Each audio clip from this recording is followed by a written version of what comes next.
Hello students, good morning everyone. We will understand chapter The Nationalist Movement first in history book from 8th class. बेटा last video में हमने इसके बारे में study किए थे कि इंडिया के अंदर नेशनलिज्म कैसे आया, कांग्रेस पार्टी का एस्टेब्लिशमेंट कैसे हुआ और हमारे जो मॉडरेट लीडर थे उन्होंने कैसे काम किया। अब मॉडरेट लीडर से हमारे पास एक्सट्रीमिज्म आ गया।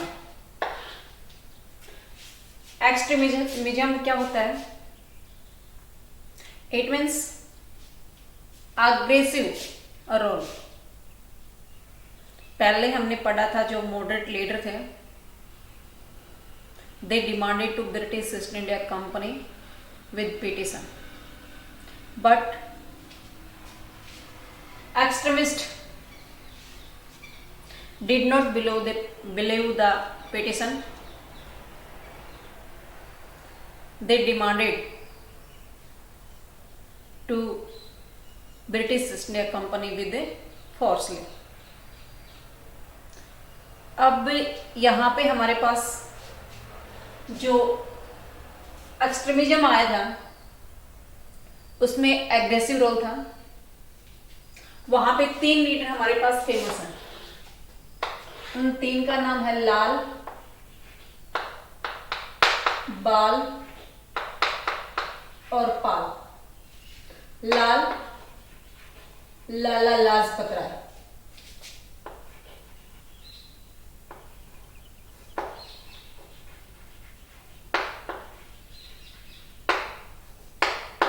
लाला लाजपत राय, बाल बाल गंगाधर तिलक।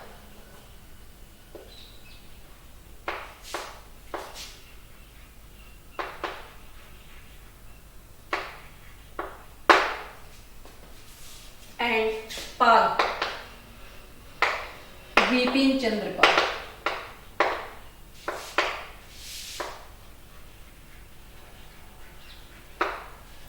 It's okay. ये तीनों लीडर लाल बाल पाल के नाम से फेमस थे और ये एग्रेसिव थे। इन्होंने मॉडरेट को अपोज किया, मॉडरेट का अपोज किया था। क्यों किया था उसके बारे में स्टडी करेंगे। नेक्स्ट पॉइंट पे हमारे पास आता है बेटा reasons for the rise of extremist, यानी कि लाल बाल पाल कैसे आए, इनको एक्सट्रीमिस्ट बोला गया है। पहले हमने स्टडी की थी सुरेंद्रनाथ बनर्जी, गोपाल कृष्ण गोखले, बदरुद्दीन तेबजी, सुब्रमण्यम अय्यर, दादा भाई नौरोजी। वो सारे मॉडरेट लीडर थे। मॉडरेट लीडर तो अपील करते थे, हाथ जोड़ के प्रार्थना करते थे। बट जो एक्सट्रीमिस्ट थे, इट मीन्स ये लाल बाल पाल के नाम से फेमस जो लीडर थे वो फोर्सली डिमांड करते थे, अपनी राइट्स को पाने के लिए गवर्नमेंट पे प्रेशर बनाते थे।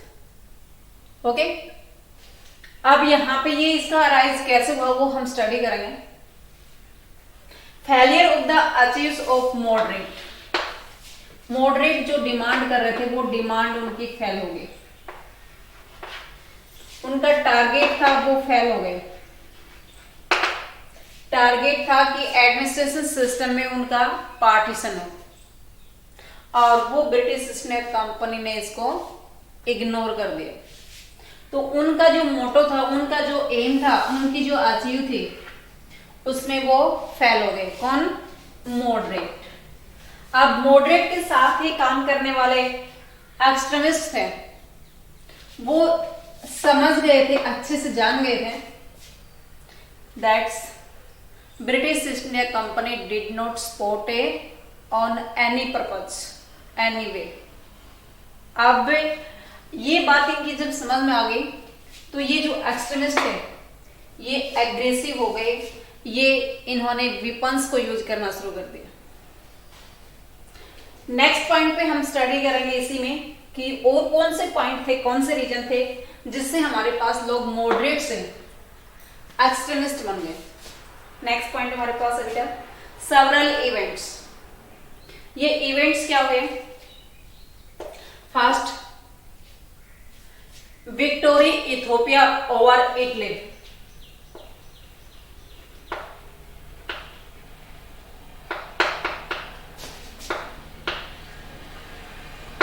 इटली एक एडवांस कंट्री है और इथियोपिया ने उसको ओवरटेक कर दिया, उसको उसके ऊपर अपना डोमिनेट कर लिया और ये हो गया था 1896।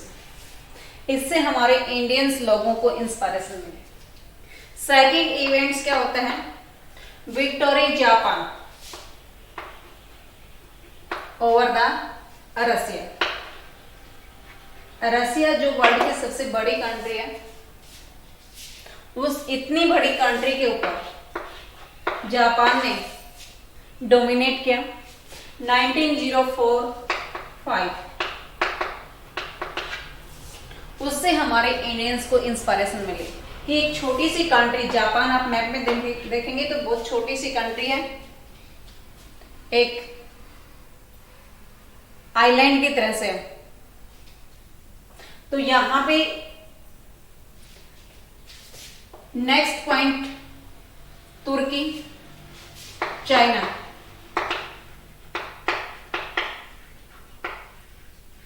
And Egypt.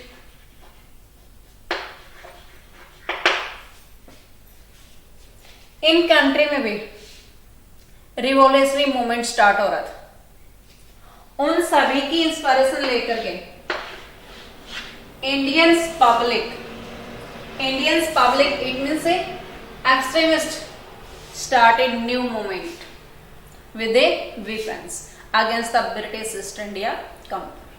ओके, मॉडरेट का रोल यहां पे खत्म होता दिखाई दे रहा है और एक्सट्रीमिस्ट आ गए। एक्सट्रीमिस्ट का रीजन कैसे है, यानी कि कैसे वो राइज हुए, इसके रीजन, उसके काजेज हमने पढ़ लिए। नेक्स्ट पॉइंट पे हम स्टडी करेंगे बेटा the partition of Bengal. Bengal का पार्टीशन से पहले छोटी सी चर्चा दूसरे पॉइंट्स पे करते हैं। Banaras session of Congress party was held in 1905 presiding by the Gopal Krishna Gokhale. 1905 में बनारस में सेशन बुलाया था और उसका जो प्रेसिडेंट था वो गोपाल कृष्ण गोखले था।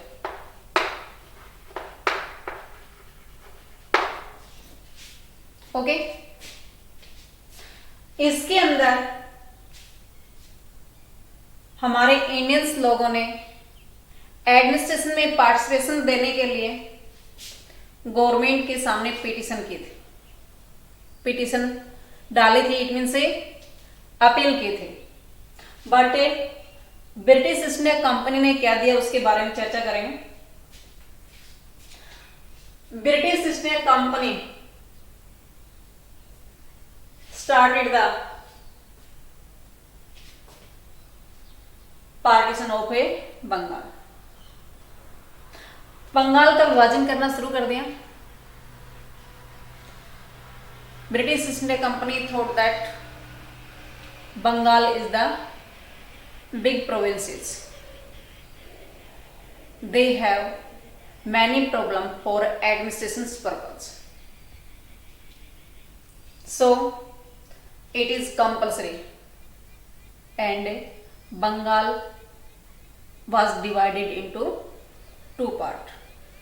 ओके, ये बंगाल का पार्टीशन किया 1905 में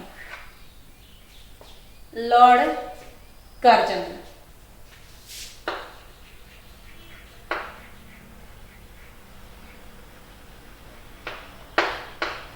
लॉर्ड कर्जन ने बंगाल का पार्टीशन किया। उसके बाद में क्या होता है, उसके बाद में हमारे पास स्वदेशी मूवमेंट चल रहा है।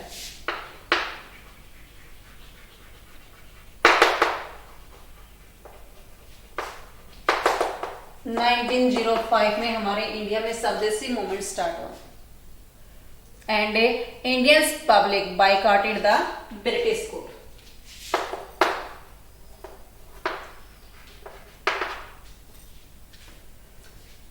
Students ignored the schools and colleges.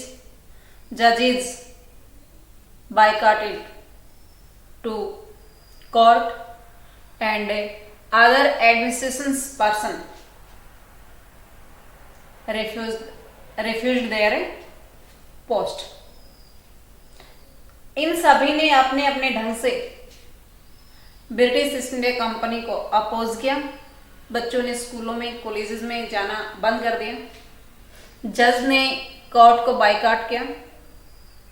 Administration system में काम करने वाले जितने भी लोग थे छोटे बड़ी पोस्ट पे, उन सभी ने इग्नोर किया अपने काम को लेकर। और हमारे इंडियंस गुड्स थी उसको परचेज करने के लिए फोर्स किया।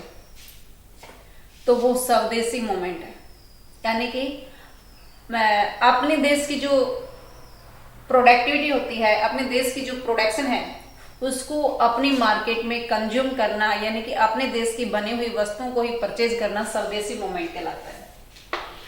Boycott British East India company के गुड्स के अगेंस्ट जो हमारे इंडियंस ने किया था, उसको लेने से जो मना किया था उसको बाइकआउट बोला गया। तो स्वदेशी मूवमेंट जब लॉर्ड कर्जन ने बंगाल का पार्टीशन किया था, उसी टाइम हमारे पास स्वदेशी मूवमेंट चला था। स्वदेशी मूवमेंट चलने के बाद आगे क्या होता है वो देखें। इस समय जब बंगाल का पार्टीशन हो गया था तो रविंद्रनाथ टैगोर ने एक सॉन्ग लिखा था, अमर सोनल बंगला, जो आज बांग्लादेश का नेशनल एंथम है।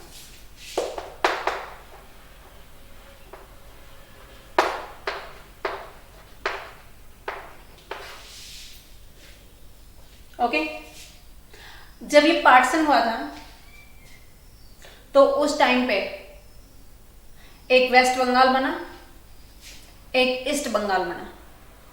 जो आज हमारे पास बांग्लादेश है वो East Bengal state. East Bengal state had Muslim majority state and West Bengal state had Hindu majority state.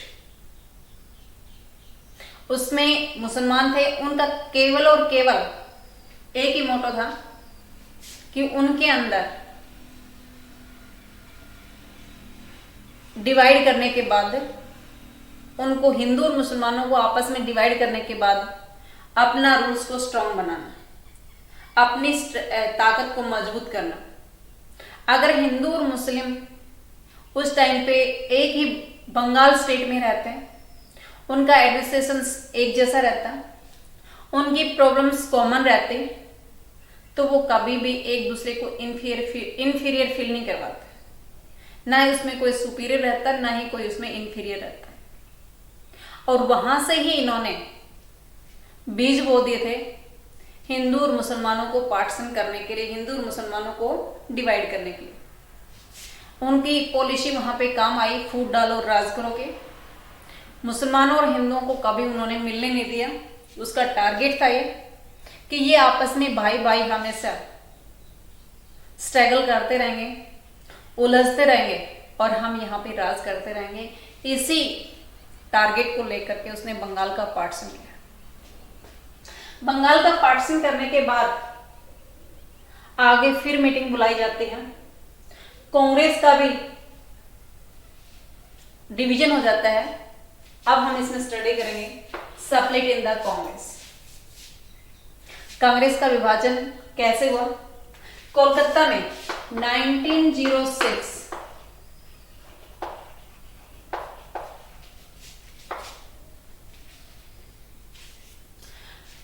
In 1906, session of Congress was held in Kolkata, presiding by Dada Bhai Naroji.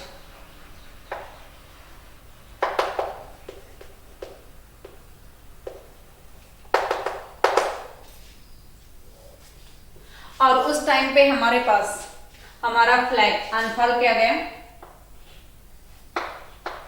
यानी कि हमने अपने ढंग से ब्रिटिश ईस्ट इंडिया कंपनी का oppose करना शुरू कर दिया। हमारा नेशनल एंथम जो 1911 में 1911 में जब बंगाल का विभाजन हो गया, पार्टीशन हो गया था, तो बंगाल का पार्टीशन उन्होंने कैंसिल भी किया था। ये कैंसिल कर दिया था 1911 में, और 1911 के में ही हमारा नेशनल एंथम वहां पे गाया गया था। और उसके बाद यहाँ पे 1906 में कोलकाता में जो सेशन बुलाया था, उस टाइम में हमारा इंडियन फ्लैग था, उसको अनफॉल किया गया था। उसके नेक्स्ट सेशन जब बुलाया गया था, वो बुलाया गया था सूरत में 1907। इस सेशन में क्या होता है, Congress formally split into two part, two group में हमारी कांग्रेस पार्टी बढ़ गई।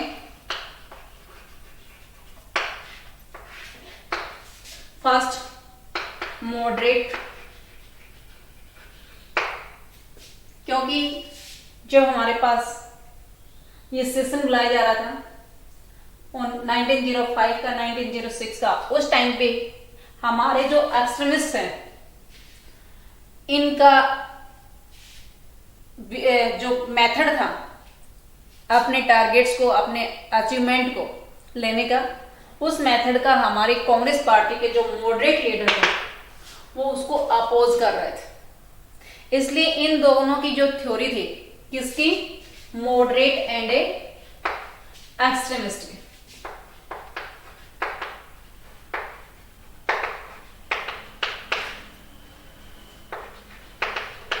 इनकी जो थ्योरी थी वो एक दूसरे के अपोज में थी। ये पिटीशन के बेस पे और ये वेपन्स बेस पे इंडिपेंडेंट चाहते थे। स्वदेशी का इनका अपना मीनिंग भी अलग था। इसके लिए स्वदेशी था केवल एडमिनिस्ट्रेशन सिस्टम में इंडियंस लोगों का पार्टीशन और इस पार्टिसिपेशन, और एक्सट्रीमिस्ट का टारगेट था they wanted to remove the rules of British East India Company. They wanted to get a independent. Okay? इस ढंग से कांग्रेस का जो विभाजन हुआ, Congress was divided into two part, moderate and extremist. It's okay? अभी थोड़ा सा मैं आपको एक्सप्लेन करके दिखा रहा हूं बेटा। देखिए, ये हमारे पास मुंबई है, जहां 28 दिसंबर को कांग्रेस पार्टी सेट हुई थी। अभी हमने कांग्रेस पार्टी के सेशन के बारे में स्टडी की थी। ये बनारस है, जब 1905 में कांग्रेस का सेशन बुलाया था। ये कोलकाता है, जब 1906 में कांग्रेस का सेशन बुलाया था। और ये 1907 सूरत है, जो गुजरात में पड़ता है। यहाँ पे कांग्रेस पार्टी को दो पार्ट में डिवाइड होना पड़ा। ये जो आज हमारे पास वेस्ट बंगाल और बांग्लादेश है, वेस्ट बंगाल में बिहार, उड़ीसा, झारखंड ये एरिया, और आज जो बांग्लादेश है, इस एरिया का एक ही स्टेट होती थी। बांग्लादेश है वो ईस्ट बंगाल और ये वेस्ट बंगाल, क्योंकि ये इसके ईस्ट डायरेक्शन में है, ये वेस्ट डायरेक्शन में है। यहाँ पे मुस्लिम मेजोरिटी में है और यहाँ पे हिंदू मेजोरिटी में। यही टारगेट था कि हिंदू और मुसलमानों को सेपरेट करना। आज जो ईस्ट बंगाल है, वो जब हमारा देश आजाद हुआ था, बंगाल इंडिया का जब पार्टीशन हुआ था, उस टाइम पे ये पाकिस्तान के अंडर में था। और वे ईस्ट बंगाल को बाद में बांग्लादेश कैसे बनना पड़ा, उसकी स्टडी हम नेक्स्ट पॉइंट पर पढ़ेंगे। ओके।